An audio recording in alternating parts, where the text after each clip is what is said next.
রংপুর জেলাধীন বদরগঞ্জ থানার বিষ্ণুপুর ইউনিয়নের ছোট হাজিপুর তেলিপাড়া গ্রামের সাইদার রহমান ওরফে শহীদার গত 31/12/2023 তারিখে তার স্ত্রীকে সহ হাসপাতালে আসে যে তার স্ত্রী আত্মহত্যা করেছে গলায় ফাঁস দিয়ে।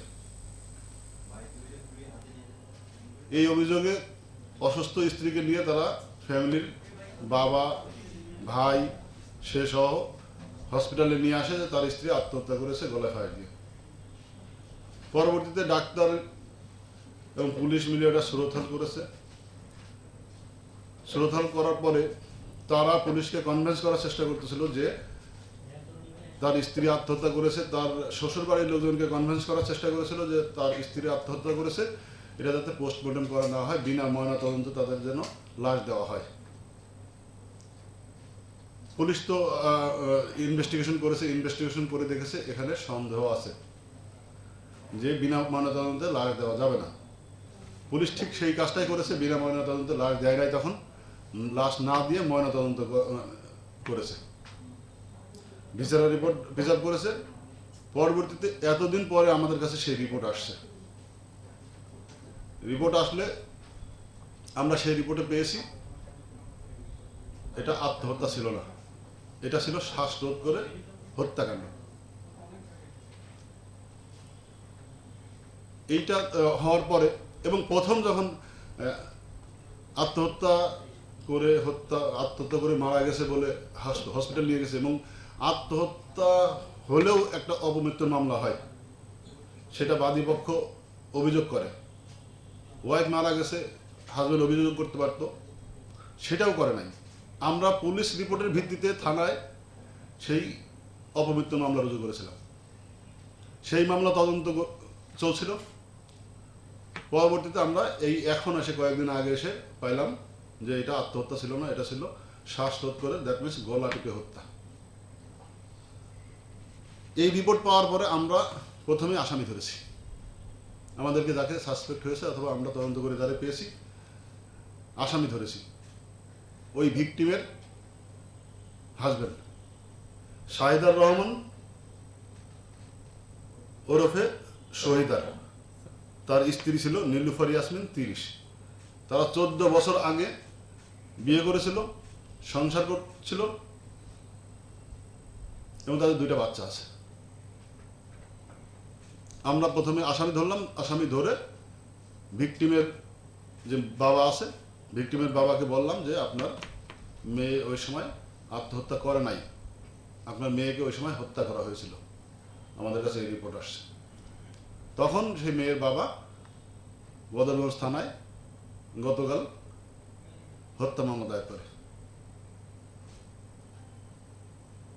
আমরা সেই আসামি আমাদের কাছে স্বীকার করেছে যে হ্যাঁ সে হত্যা করেছে, গলা টিপে হত্যা করেছে। আমরা সেই আসামিকে গতকালকেই কোর্টে প্রেরণ করেছি এবং সে গতকালকেই কোর্টে যেয়ে ম্যাজিস্ট্রেটের সামনে নিজের স্বীকারোক্তি, নিজেকে জড়িয়ে নিজেকে দোষী সাব্যস্ত করে স্বীকারোক্তিমূলক জবানবন্দি দিয়েছে। 164 ধারায় তার জবানবন্দি বিজ্ঞ ম্যাজিস্ট্রেট রেকর্ড করেছেন। এইটাতে আমরা কি মেসেজ পেলাম? আমরা এরকম মেসেজ পেলাম যে সমাজে বিভিন্ন সময় এই সুইসাইডাল কেসগুলো ঘটে, আত্মহত্যা গলায় ফাঁস দিয়ে অথবা বিষ পান করে। এলাকার লোকজন, লোকাল লোকজন, আত্মীয় স্বজন অনেক সময় সন্দেহ থাকলেও তারা আমাদেরকে বিনা ময়নাতদন্তে লাশ দাফন করার জন্য আবেদন করে এবং বিভিন্ন লোকজন দিয়ে আমাদেরকে পার্শ্ব করার চেষ্টা করে, তদবির করার চেষ্টা করে। প্রপার যে ওয়ে আছে ময়নাতদন্ত, এরকম কোনো ঘটনা ঘটলে ময়নাতদন্তপূর্বক লাশ দাফন করার, আমরা কিন্তু সেই সময় তাদের দাবির কাছে, তাদের তদবিরের কাছে, মানুষের পার্শ্ব করার বিষয়ে আমরা কিন্তু গুরুত্ব না দিয়ে আমরা আইন অনুযায়ী ময়নাতদন্ত করে লাশ দাফন করার অনুমতি দিয়েছিল। এই পুলিশ ময়নাতদন্ত করে লাশ দাফন করার অনুমতি দিয়েছিল, ব্যবস্থা করেছিল বলেই এইরকম একটা হারিয়ে যাওয়া হত্যাকাণ্ড সবার সামনে আসলো এবং এটা বিচারের আওতায় আসলো।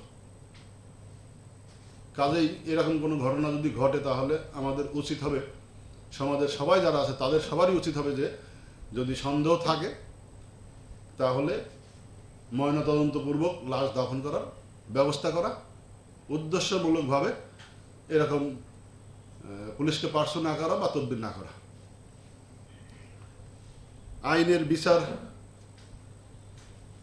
যেন প্রতিষ্ঠিত হয় আইনের মাধ্যমে, এটা আমরা সবাই চাই। সমাজের মানুষ যারা আছে নিশ্চয়ই তারাও চায়, আইন শৃঙ্খলা রক্ষাকারী বাহিনী হিসেবে আমরাও সেটা চাই। আসেন আমরা আইনের শাসন বাস্তবায়ন করি, আইনকে আইনের পথে চলতে দিই। ধন্যবাদ সবাইকে। আরেকটা বিষয়, এই হাজবেন্ড কিন্তু ওই সময় অনেক নাটকের ব্যবস্থা করেছিল। সে নিজেকে এরকম জাহির করছিল যে আমার ওয়াইফ মারা গেল আত্মহত্যা করে। সে অনেক কান্নাকাটি, অনেক বোঝানোর চেষ্টা করেছে আমি তারা ছাড়া কীভাবে বাঁচবো, কীভাবে চলবো, আমার বাচ্চা কাচ্চাগুলো কীভাবে চলবে। এইরকম কিন্তু সবারই পার্শ্ব করার চেষ্টা করেছিল, কনভিন্স করার চেষ্টা করেছিল যে তার স্ত্রী আত্মহত্যা করেছে। সে খুব মর্মাহত, সে খুব বিগলিত, সে পরবর্তী জীবন কিভাবে কাটাবে। এইরকম মানুষকে, পুলিশকেও কিন্তু মিসগাইড করার চেষ্টা করেছিল। দীর্ঘদিন পর হলেও সত্য সবার সামনে আসছে, সত্য বের হয়ে আসছে। সে যা প্রাথমিক জিজ্ঞাসাবাদে যেটা বলেছে এবং 164 ম্যাজিস্ট্রেটের সামনে যেটা বলেছে যে তাদের মাঝে মাঝেই বিভিন্ন পারিবারিক বিষয় নিয়ে ঝগড়াঝাটি হতো। ওই দিন যেটা হয়েছে, সে গ্রামে কাজ করতো, বাজারে সম্ভবত পাশে বাজারে নাইট গার্ডে ডিউটি করতো, রাত্রে নাইট গার্ডে ডিউটি করছে, সকালে এসে ঘুমাইছে, সারাদিন ঘুমাচ্ছে। বিকালবেলা তার ওয়াইফ তাকে ডেকে বলছে যে গ্রামে কি হয় আমাদের গ্রামে, যে গরুর যদি সেই গরুর গামলা থাকে অথবা চারি বলে গ্রামে, গরুর চারিতে পানি দিলে গরু পানি খায়, টিউবওয়েলতে পানি নিয়ে এসে গরুর চারিতে দেয়। বউ তারে বারে বারে ডাকতেছিল যে চারিতে পানি দাও গরুর। তো তার বিষয় ছিল যে আমি চারিতে পানি দেবো, তুই কি করতেছিস সারাদিন। তাকে কয়েকবার ডাকছে যে চারিতে পানি দাও, চারিতে পানি দাও।